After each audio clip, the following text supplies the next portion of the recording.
खुशामदीद दोस्तों, आप सबका स्वागत है। मैं हूं डॉक्टर इश्तियाक अहमद। क्या जो पाकिस्तान के अंदर फ्लड्स आए हैं, जिनसे 33 मिलियन लोग, 3 करोड़ 30 हज़ार पाकिस्तानी कम से कम बुरी तरह मुतासर हुए हैं, क्या ये रोकी जा सकती थी? क्या ये आइंदा आने वाले वक्त में इस किस्म की चीज़ों को किसी तरीके से कंट्रोल में लाया जा सकता है? और ये क्यों ऐसे पाकिस्तान में बार बार होना शुरू हो गया है? पाकिस्तान में सर्दी भी कम हो गई है, गर्मी बहुत ज़्यादा देर तक रहती है, और बारिशें जब आती हैं तो फिर एकदम it's torrential rains and so. तो उसके लिए जब तक आप थ्योरेटिकली कंसेप्चुअली नहीं समझेंगे कि हो क्या रहा है, आपके पास जो होने चाहिए ना, क्या कहते हैं यार, पॉलिसी और इनिशिएटिव्स, वो लेना मुश्किल है। तो मैं इसे कहता हूँ the tragedy of the Commons.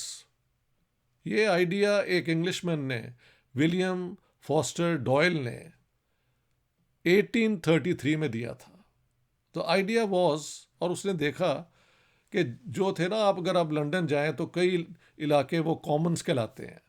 सो वहाँ की जो भी मतलब ग्रेजिंग ग्राउंड कह लें, कुछ और कह लें, जो थी ना कॉमन, दिस मैन आर्ग्यूड कि उसका यूज़ तो होता है, ओवर यूज़ होता है, लेकिन उसको प्रिजर्व करने की, बरकरार रखने के लिए किसी की रिस्पॉन्सिबिलिटी नहीं होती।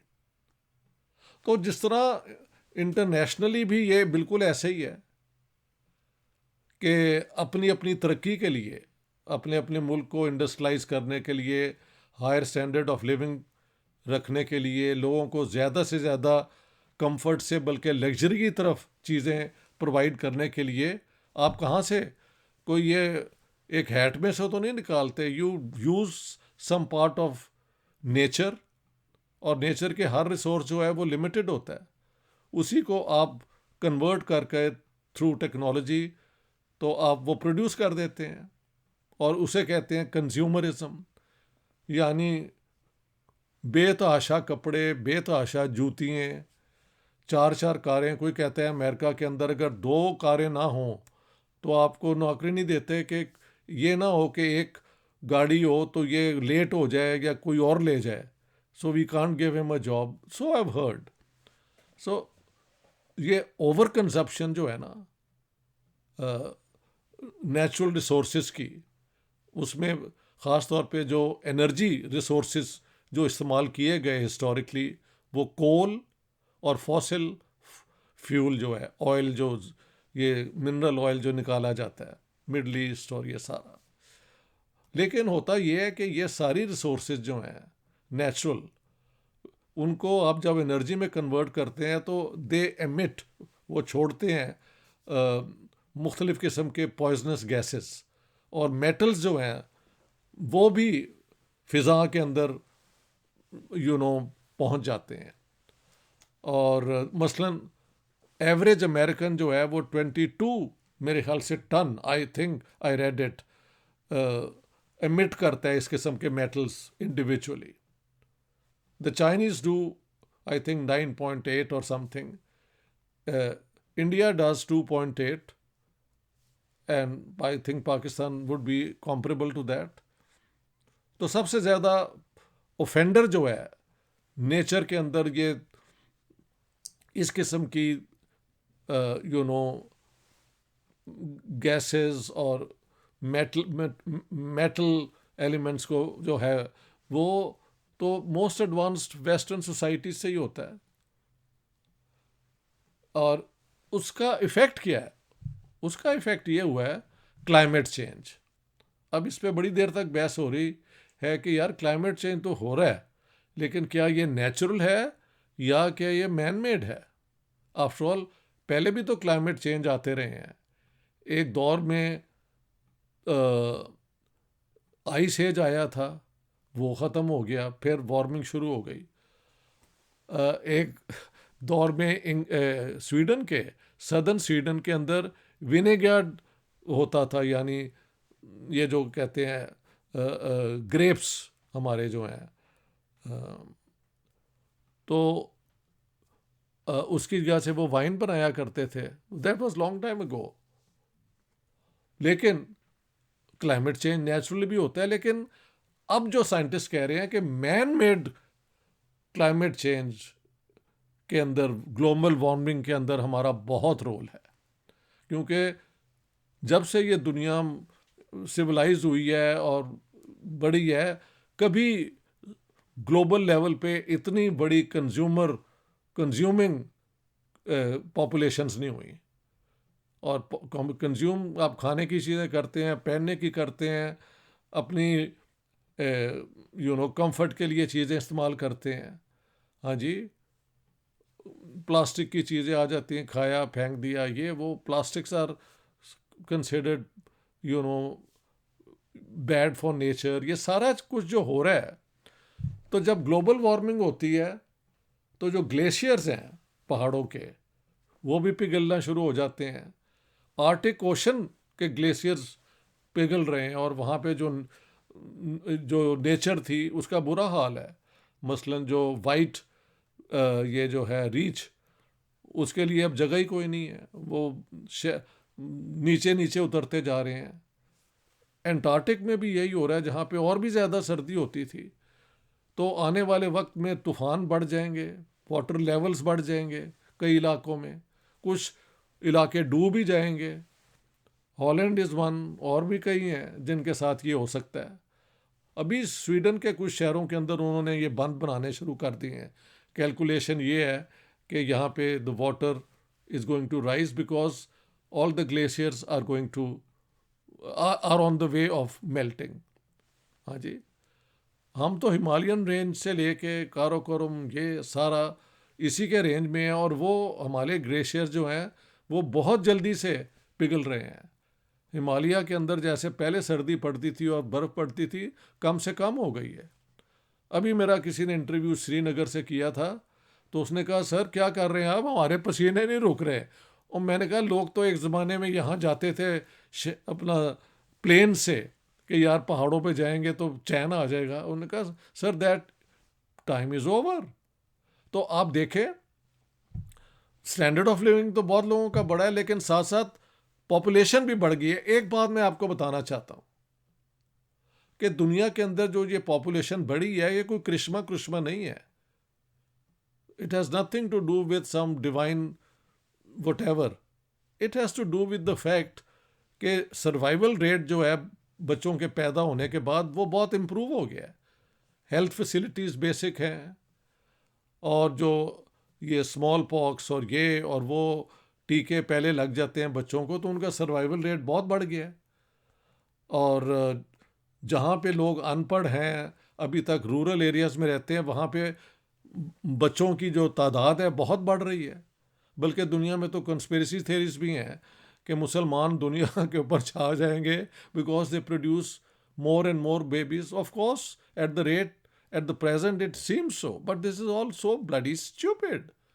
वजह है कि जहाँ आप स्टैंडर्ड ऑफ लिविंग बेहतर करें, एजुकेशन ले आएँ, ख़ास तौर पे औरतों की, तो वहाँ पे फैमिली साइजेस मुसलमान हों, हिंदू हों, कोई हों, अपने आप ही छोटे होने शुरू हो जाते हैं। So what is the tragedy of the Commons? The tragedy of the Commons is कि ठीक है, पिछले 300 साल की इंडस्ट्रियलिज्म, इंडस्ट्रियल ग्रोथ, फैक्ट्रियाँ बनाना, मिल्स बनाना, पता नहीं क्या क्या बना के इन्होंने वो क्या कहते हैं कमोडिटीज़ दुनिया में लाए, बेचा, बहुत लोग अमीर हुए, बहुत बड़ी मिडिल क्लासेस भी बन गई। और ये जब मिडिल क्लास बनती है तो क्या मतलब है, you have money to consume, and so consumption levels have gone up everywhere. Industrialise मुल्कों में बहुत ज़्यादा है, हमारे यहाँ। अब problem, what is the tragedy of the commons? Paris में जो एग्रीमेंट हुई उसको वायलेट किसने किया? एक तो है ना, इंडिया पे बहुत इल्ज़ाम लगता है, जो अब ये रिसेंटली हुआ है, और ये जो कहते हैं ग्लासगो में शायद, yes, which was even later. और चाइना ने कहा है कि जी हम वाकई कम करेंगे, ये है वो है, बट फिलहाल nobody is really bothered. But president Trump, American जो प्रेजिडेंट थे, I think he destroyed the whole agreement जो थी ना पेरिस में जो हुई थी, और उसकी वजह से डेफिनेटली ये जो फ्लड्स आ रहे हैं, गर्मी बहुत बढ़ रही है, सर्दी हमारे मुल्कों में कम हो रही है, इससे ग्लोबल टेम्परेचर जब बढ़ेंगे तो और बारिशें होंगी, और तूफान आएंगे, हरिकेन्स आएंगे, साइक्लोन्स आएंगे, क्योंकि ग्लेशियर्स पिघलते जाएंगे। तो जो एक इक्विलिब्रियम होता है ना नेचर के अंदर, वो बिल्कुल आउट ऑफ ऑर्डर हो जाएगा। तो we are going towards we could be going towards some disasters sort of direction. लेकिन I am not a pessimist. मैं समझता हूँ अकल, science, the idea of self preservation, human species को ये तो पता है ना कि बचने के लिए भाई आपको कुछ ना कुछ चीज़ें छोड़नी पड़ेंगी। तो मैं समझता हूँ कि इस एनवायरनमेंट को बढ़ाया जाए। अपने इलाके में कोऑपरेशन आप शुरू कीजिए।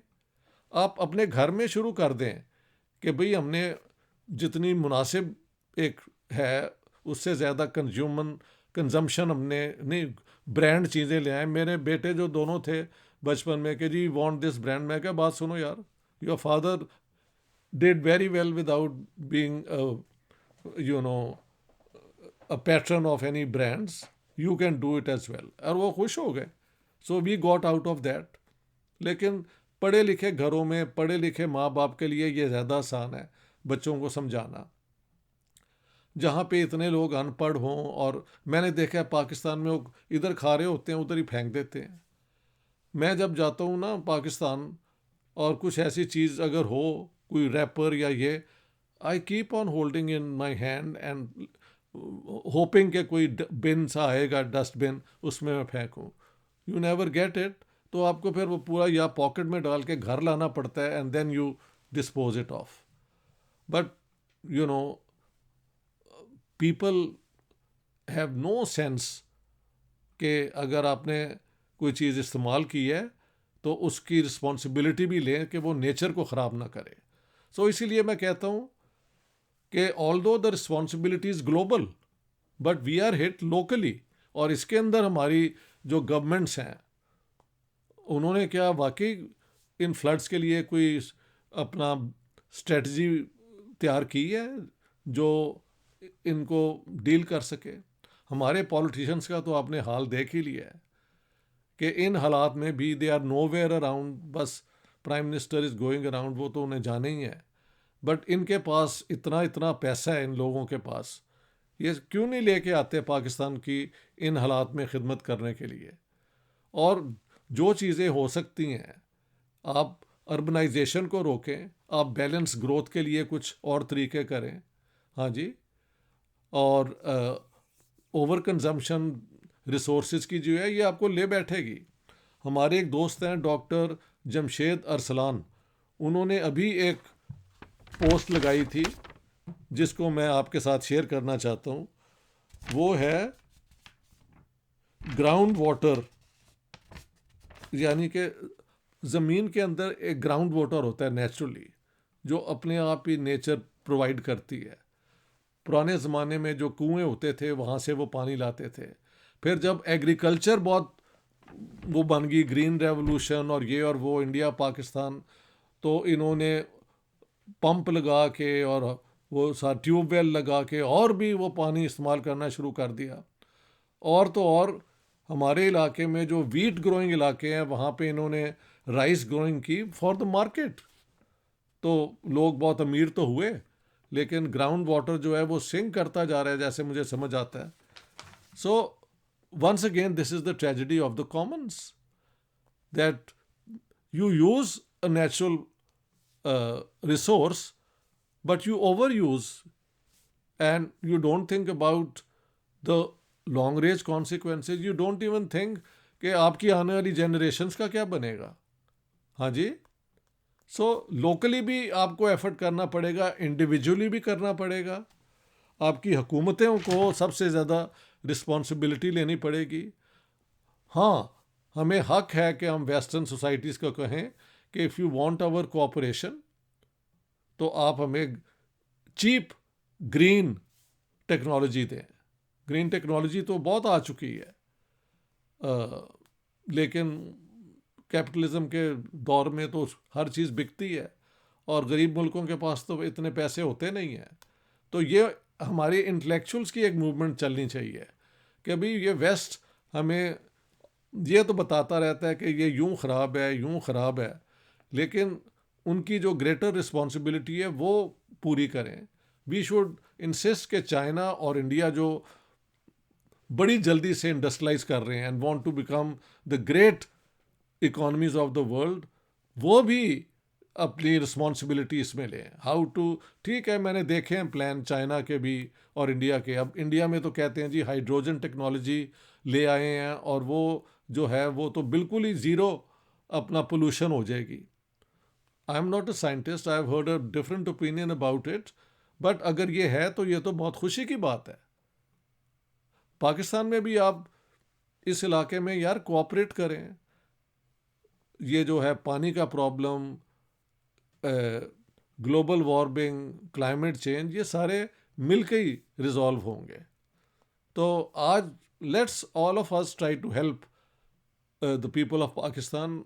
आप डोनेशंस दें, एक फाइनेंशियल जो भी दे सकते हैं आप। अगर कोई तरीका है कपड़े भेजने का या, तो उसमें भी हिस्सा लें और अपनी हुकूमतों को पे ज़ोर दें कि लोगों को एजुकेट किया जाए कि कंज्यूमर जो है वो पैटर्न को कम से कम किया जाए, सिंपल ज़िंदगी गुजारें, you know, live comfortably, but getting, you know, people have so many cars और बॉडी गार्ड्स और ये, I find all this obscene.